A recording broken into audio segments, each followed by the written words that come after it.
Ahí está.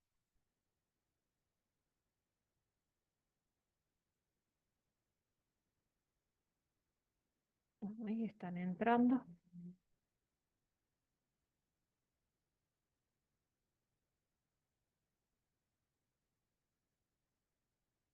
¿Se ve la pantalla?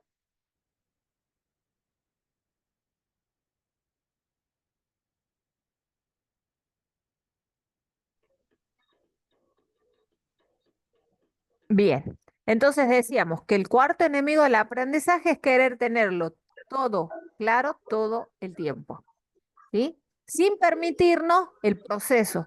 Muchas veces en este enemigo ustedes se van a encontrar con coaching que suelta los procesos, por ejemplo, coaching personal, porque quieren todo para allá, ¿sí?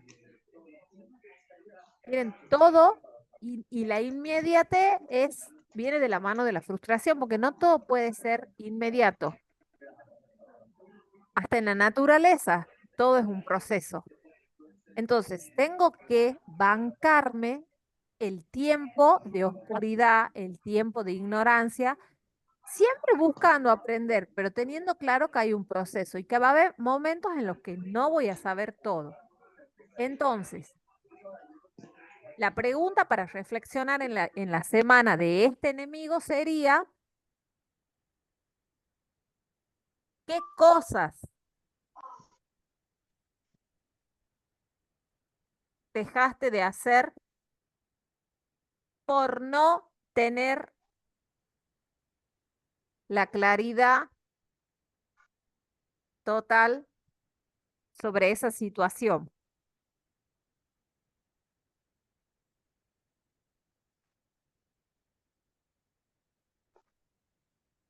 ¿Se comprendió este enemigo? ¿Dudas? ¿Preguntas?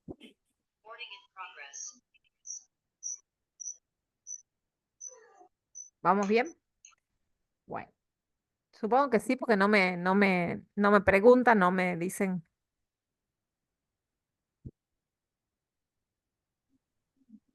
Vamos al quinto enemigo del aprendizaje.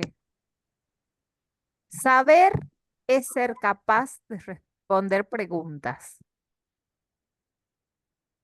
Acá hay dos maestras. Fíjense que nos han enseñado culturalmente que el que sabe es capaz de responder preguntas. ¿O no? ¿Qué opinan las maestras? El que no responde la pregunta no sabe. ¿Mm? Desde el coaching planteamos, porque en la escuela generalmente nos dicen que que aprendemos es porque sabemos las respuestas, ¿sí? Sabemos responder las preguntas y encima premian la correcta, sin permitirnos el proceso del error como aprendizaje. Y desde el coaching proponernos que además de quedarnos en las preguntas, de quedarnos en la respuesta, nos quedemos con las preguntas, porque habla en caminos de conocimiento. Y si no, fíjense esto. ¿Para qué será que yo después de cada enemigo del aprendizaje les doy una pregunta para que ustedes reflexionen en la semana? Porque las preguntas nos abren al conocimiento, a la conciencia, a la luz. ¿O cómo creen ustedes que los sabios, los grandes genios han logrado los grandes descubrimientos? Haciéndose preguntas. ¿Qué opinan? ¿Qué se habrán preguntado? ¿Por qué cae la manzana? ¿Y qué pasa si mezclo esto con aquello? Incluso en nuestro cerebro, cuando ante una situación yo no encuentro respuesta y creo que no hay solución y le digo al cerebro, no puedo, no sé, o yo soy así, como decía el enemigo anterior, el cerebro se apaga. Sin embargo, cuando yo me pregunto, ¿qué podría hacer? ¿A quién le podría pedir ayuda? En una situación similar que viví hace un tiempo, ¿cómo actué? En esta situación, ¿cómo actuaría a mí? papá, mi mamá, mi marido, mi compañero de trabajo. Fíjense que todas esas preguntas nos ponen a reflexionar. Entonces, no siempre el saber tiene que ver con responder y dar la respuesta correcta, sino también con hacerte preguntas. La tarea de este enemigo del aprendizaje sería, ¿cuántas veces, anoten esto, cuántas veces me animo en soledad a interrogarme? Ahí, mira,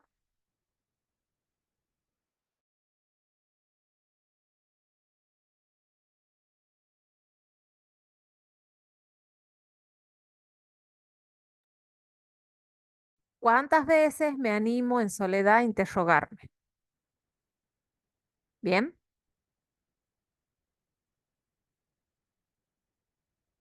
este es otro enemigo. Pero seguro que este no les pasa a ustedes, ¿verdad? ¿Por qué se ríen? Ahí la Fátima y la Nancy no veo si se ríen porque tienen la cámara apagada. El no tener tiempo. Levante la mano, ¿quién ha dicho esa frase alguna vez? No tengo tiempo. Ujú. Todos tenemos tiempo, porque el día tiene 24 horas acá en la China, en Japón, en Uruguay, en Panamá, ¿sí? El día de Karina tiene 24 horas, el día de Fátima, de Nancy, de Florencia, el mío, el de Marcelo, tienen 24 horas. ¿En eso estamos de acuerdo? Bien. ¿A dónde está la diferencia? En cómo lo gestionamos.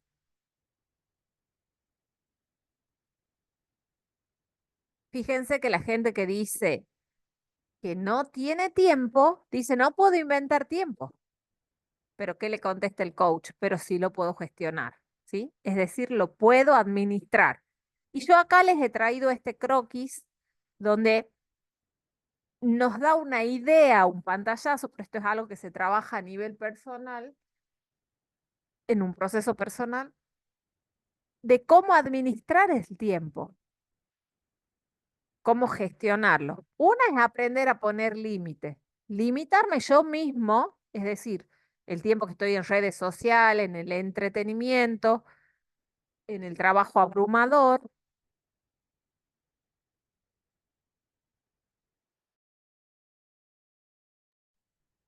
aprender a evitar interrupciones, mensaje y llamado y cualquier tipo de pérdida de tiempo. Aprender a controlar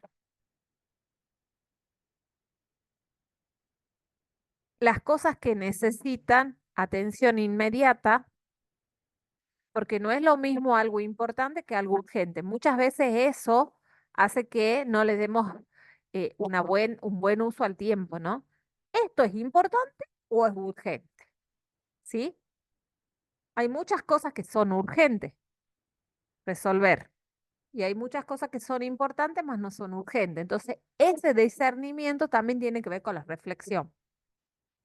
Porque si no, dejamos tareas para el último momento y entramos en crisis. ¿Bien? Y por otro lado, otra forma de gestionar el tiempo es aprender a enfocarme. Y para poder aprender a enfocarme es importante la planificación. Una de las cosas que más se trabaja en las conversaciones de coaching es la gestión del tiempo, ¿sí? Cómo planificar el tiempo, cómo hacer rendir mi tiempo. Aprender a construir relaciones interpersonales, ¿sí? Que me ayuden en esa gestión del tiempo.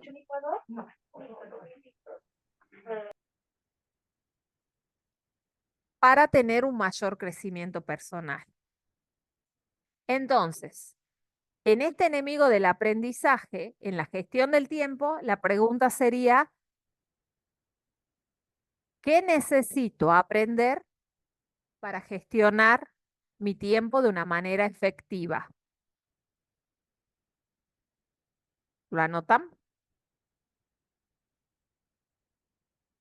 ¿Qué necesito aprender para gestionar mi tiempo de una manera efectiva?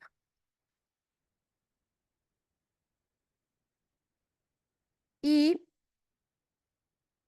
con el enemigo número 7, que es la incapacidad de desaprender.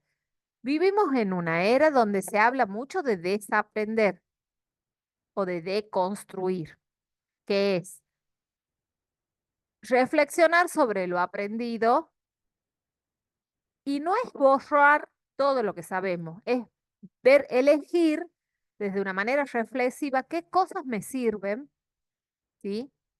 Y qué cosas ya no me son útiles. Desaprender es como desandar el camino, ¿sí? Antes iba por acá y bueno, y quizás antes me servía ese camino y quizás hoy necesito otro. Entonces, nosotras muchas veces, con esto del automatismo de nuestros cerebros, pensamos que si una práctica funcionó bien hasta ahora, lo va a seguir haciendo. Y puede ser que en algunos casos funcione, pero en muchos casos se convierte en una ilusión. Fíjense, estamos viviendo, ayer cuando daba esta clase para los chicos de primero, pero presencial, y decían, sí, porque ahora se habla mucho de deconstruir esto del machismo y el feminismo. Por ejemplo, esta forma, traían ejemplo de los chistes. Antes nosotros hasta las mujeres nos reíamos de algunos chistes. ¿Sí? Porque, y ahora tenemos que desaprender y aprender una nueva manera de hacer humor, por ejemplo, o cosas que antes estaban bien para la mayoría de las personas, No hoy, sé, hoy se empiezan a desaprender o deconstruir. También es importante pensarlo en el ámbito no solo de las relaciones personales, porque un coach también trabaja con empresas y organizaciones, sino de las empresas. Fíjense, muchas empresas y muchas personas han fracasado en sus emprendimientos por no adaptarse a las nuevas circunstancias, ¿sí? Porque tenían una forma aprendida de hacer las cosas. La incapacidad de desaprender pasa generalmente por no poder cuestionarnos lo aprendido, por no tener otra mirada hacia lo que ya sabemos. Entonces, fíjense que eso está asociado a lo que decíamos recién, poder, la reflexión de preguntarnos y también la reflexión de, che, yo siempre he hecho las cosas de esta manera. ¿Por qué no me permito escucharlo al otro? Es decir, salir del viejo paradigma de mirada única para pasar al paradigma de observador ontológico o multimiral. Bien, hasta acá les voy a dar yo. Quiero que me digan, abran el micrófono si tienen alguna duda, alguna pregunta. Y de este enemigo del aprendizaje, la pregunta que tienen que trabajar es, ¿qué necesito desaprender en mi vida para lograr los resultados que me propuse? ¿Dudas o preguntas? Porque le doy el pase a Marce. Marce, te sentís para seguir, ¿verdad? Bueno, preguntas, chicas, dudas, ¿está claro? Bueno, siguen con Marce los otros enemigos del aprendizaje. Yo estoy acá. Y cuando se corte este bloque, van a tener ya en el WhatsApp el otro bloque para que vuelvan a ingresar.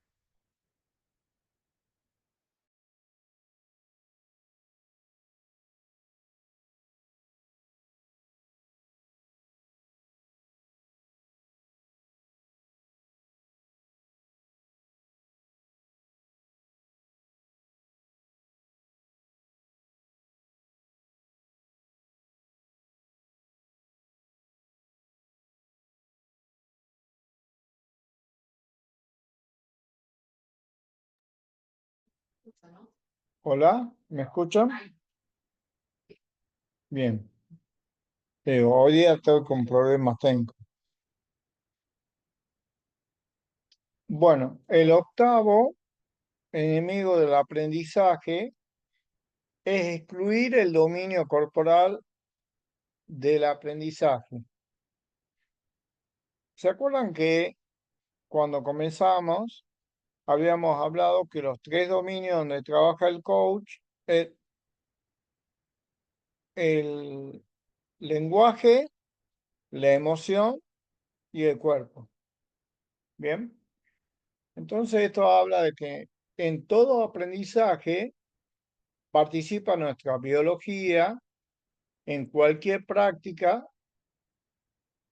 que se repite, se incorpora una disposición al movimiento, a nuestra flexibilidad para escuchar ideas nuevas y también vive la observación corporal. Y aquí me quiero detener. Desde el coaching incorporamos los aprendizajes a través del dominio del cuerpo, por ejemplo, a través de teatralizar, o sea, esto lo van a ver ustedes en los talleres, que no es, digamos, que estemos fingiendo como un actor, sino que hacemos ciertas dinámicas que como nosotros actuamos en la vida, por más que, por ejemplo, hagamos un juego, si no sabemos escuchar, no lo vamos a escuchar al otro. Si, por ejemplo, somos una persona irascible, en el momento en que no nos salgan las cosas, van a actuar con enojo. Y eso se va a manifestar en la corporalidad. Y por ahí la persona te dice, no, yo no estoy enojado, pero vos podés descodificar en sus gestos, en sus miradas, en quizás que se aísla del grupo, en que lo que se llama microexpresiones faciales, que después vamos a ver todas esas cosas, de que esa persona en realidad dice una cosa, pero la corporalidad le está mostrando otra, y eso es lo que tienen que aprender a observar ustedes como estudiantes de coach. Dentro de también el aprendizaje de la formación de coaching, vamos a usar dinámicas. También, en algunos casos, vamos a bailar,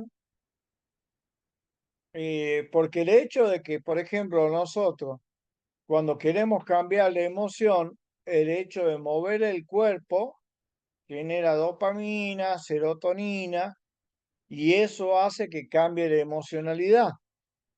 Entonces, sería un error como coach no descodificar lo que el cuerpo dice y tampoco no intervenir a través del cuerpo para cambiar la emocionalidad. También hay que observar el lenguaje corporal. Por ejemplo, si una persona te está escuchando así, con los brazos cruzados, y acá hay maestra y también la misma experiencia de vida de las personas que son más jóvenes, ya se dan cuenta de que esa persona no tiene apertura hacia la escucha. Bien, o si te está pensando, te está mirando así desde arriba, con la mano en la pera, como diciendo a ver, o con soberbia. Bien, entonces yo tengo que aprender a descodificar lo que es el lenguaje corporal. O sea que es un aspecto muy importante dentro de los enemigos del aprendizaje. Y para empezar lo tengo que aprender yo. ¿Cuáles son mi incapacidad para observarme a mí misma o a mí mismo y decir qué es lo que yo no descodifico de mi cuerpo? ¿Bien? Sí, Esa sería la pregunta que nos debemos hacer. claro.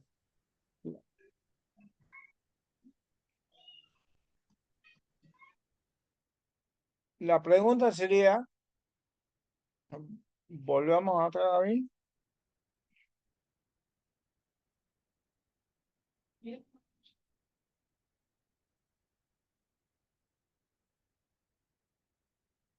La pregunta sería, ¿qué necesito aprender yo acerca de el dominio corporal que yo no descodifico en mí?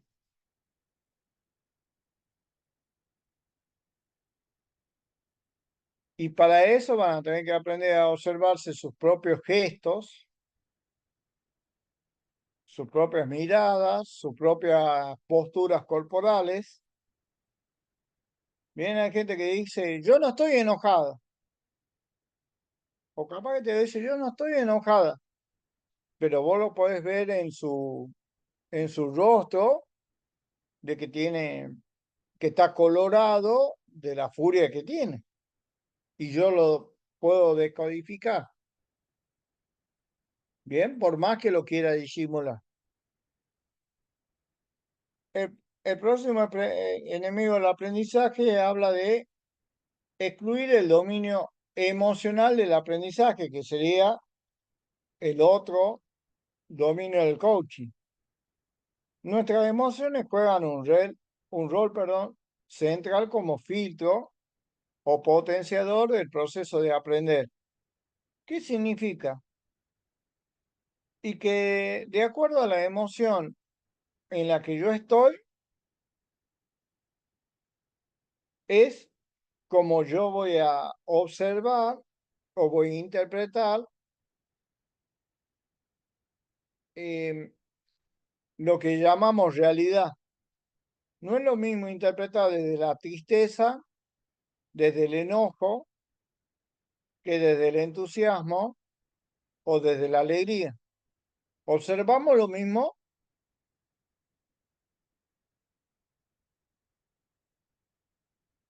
Entonces no debemos olvidar que los estados emocionales son una predisposición a la acción y que algunos de ellos pueden facilitar el aprendizaje y otros dificultarlo.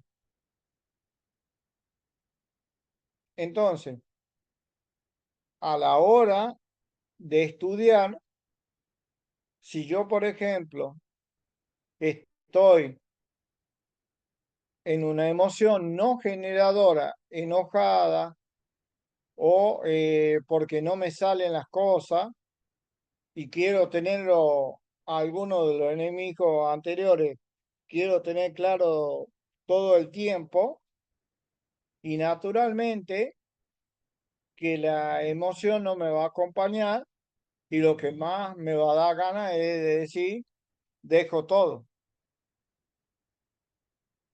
Bien, entonces es muy importante que el dominio emocional esté presente en el aprendizaje y que siempre se pregunten, y esa pregunta es, ¿qué emoción necesito yo que me acompañe para sostenerme en el proceso de aprendizaje?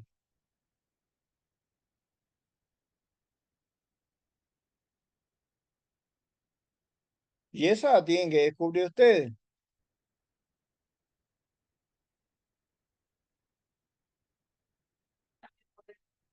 En el, sí, también podrían preguntarse, ¿se aprende más con la confianza o se aprende más con el miedo? ¿Qué opinan ustedes?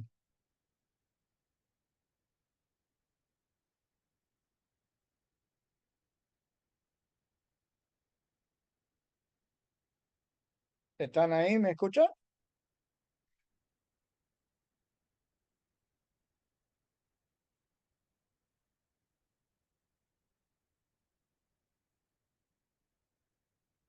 Bien, si me están escuchando, levanten el pulgar. Bien, perfecto, Carolina. Florencia. Bueno, Nancy, Fátima. Perfecto. Sí, no voy a ahondar más en esto porque cuando veamos inteligencia emocional vamos a ver la diferencia entre emociones, estado de ánimo y vamos a profundizar en esto. Hoy solamente estamos presentando los enemigos del aprendizaje. El 10º enemigo del aprendizaje habla de la gravedad, la creencia de que aprender y divertirse son opuestos. Nosotros culturalmente y todo lo que tenemos cierta edad, y creo que lo que sigue pasando en las aulas, es que nos habían enseñado de que tenemos que estar quietitos, de que divertirse, que es lo gracioso, te decían a veces, te retaban. Eh, por supuesto, esto ha ido cambiando a medida que ha avanzado en algunos procesos pedagógicos, pero que no está inserto todavía del todo en muchos estamentos educativos y en otros sí, eh,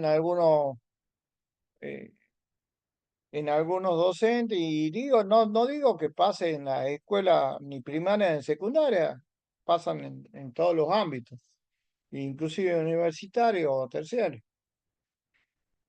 La diferencia con el coaching es que nosotros hablamos de que podemos aprender de la liviandad. La liviandad no significa no tomar con seriedad. Bien, nosotros podemos hacer que las personas, por ejemplo, acá hay una foto donde la persona estaba moviendo el cuerpo y pensando que estaban bailando y disfrutando de la música, y en realidad le estábamos enseñando que a través de mover el cuerpo se cambia la emocionalidad. Entonces, uno de los discursos tácitos importantes en la educación de hoy en día es que el aprendizaje y la diversión van por caminos separados. Eso es en la educación tradicional. No hagamos una generalización porque no todo lo hacen así. Bien, no estoy diciendo una generalización porque hay muchos docentes que realmente la hacen divertida las clases, y a mí me ha tocado profesoras así o maestras así. Bien, la gravedad también nos impide reírnos de nosotros mismos.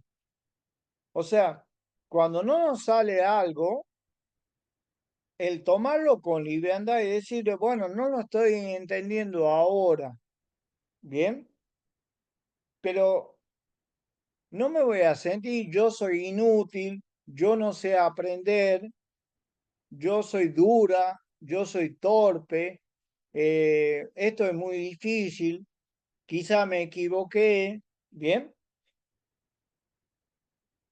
En realidad se trata de decir simplemente de que necesito, y si me comparo con otro y alguien lo comprendió antes, simplemente poder entender de que hay veces que yo necesito un poco más de tiempo en algún tema, y no porque el otro lo haya hecho primero, yo no sirvo, porque no se trata de competir,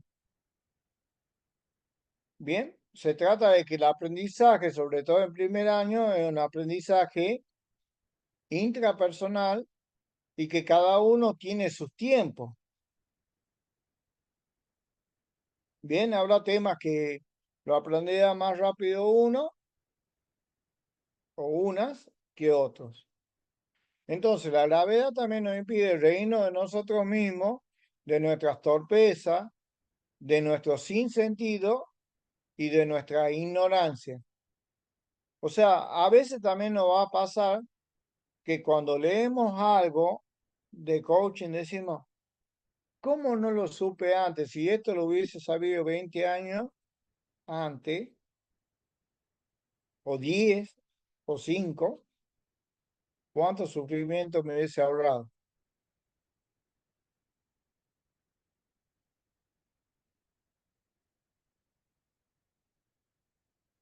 Entonces, la pregunta sería, ¿cómo querés transitar este primer año? ¿Desde la gravedad o desde la liviandad, entre paréntesis, disfrutando el proceso?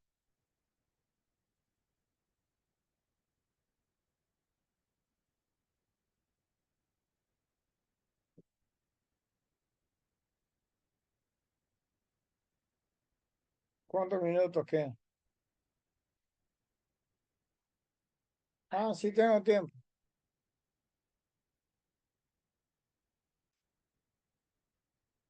Bien, aquí tenemos la trivialidad.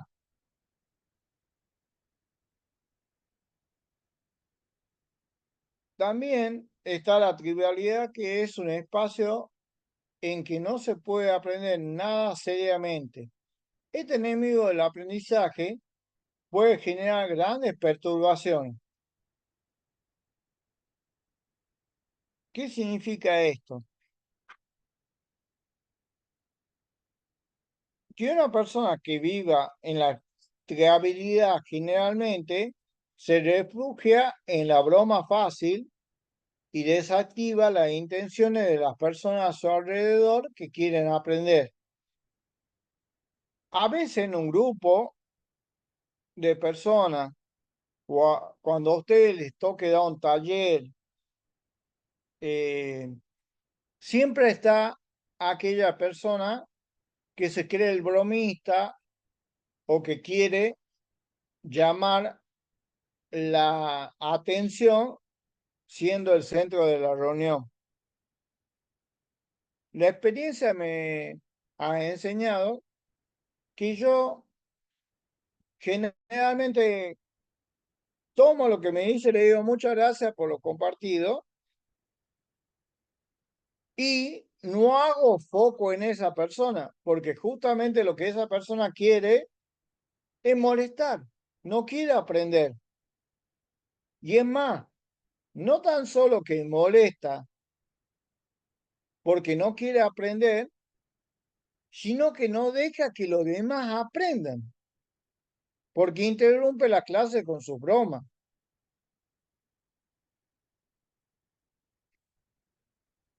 Nosotros teníamos un alumno que hacía este tipo de actitudes porque a él le gustaba todo, digamos, vivir de la broma, molestarle al compañero, ¿bien?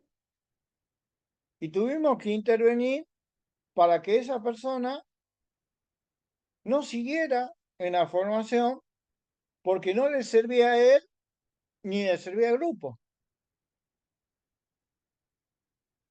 Y como no se le ofreció 3 veces modificar ese comportamiento y esa conducta, al menos en clase, que después lo hagan en la calle es otra cosa, y bueno, no quiere aprender ni deja aprender.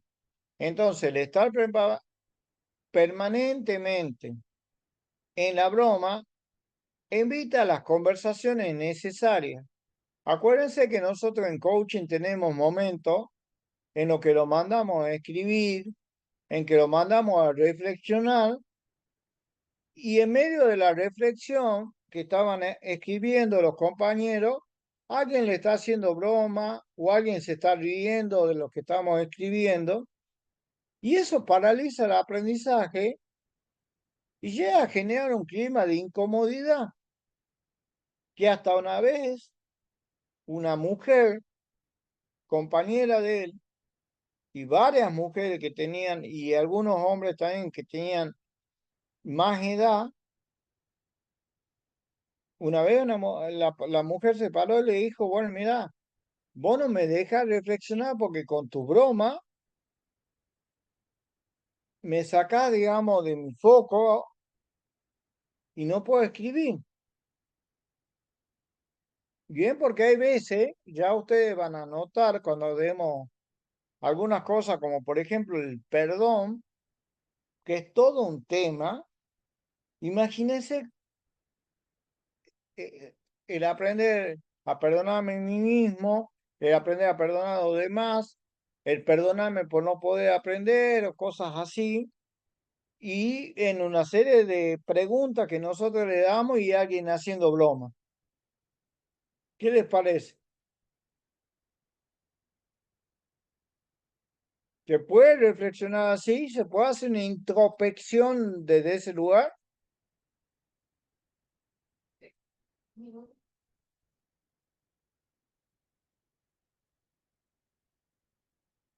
Entonces, la pregunta sería, para usted en esto, es, ¿cómo observarme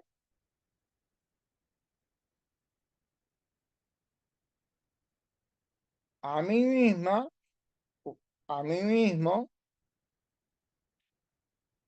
que una cosa es disfrutar con liviandad y otra cosa es la trivialidad?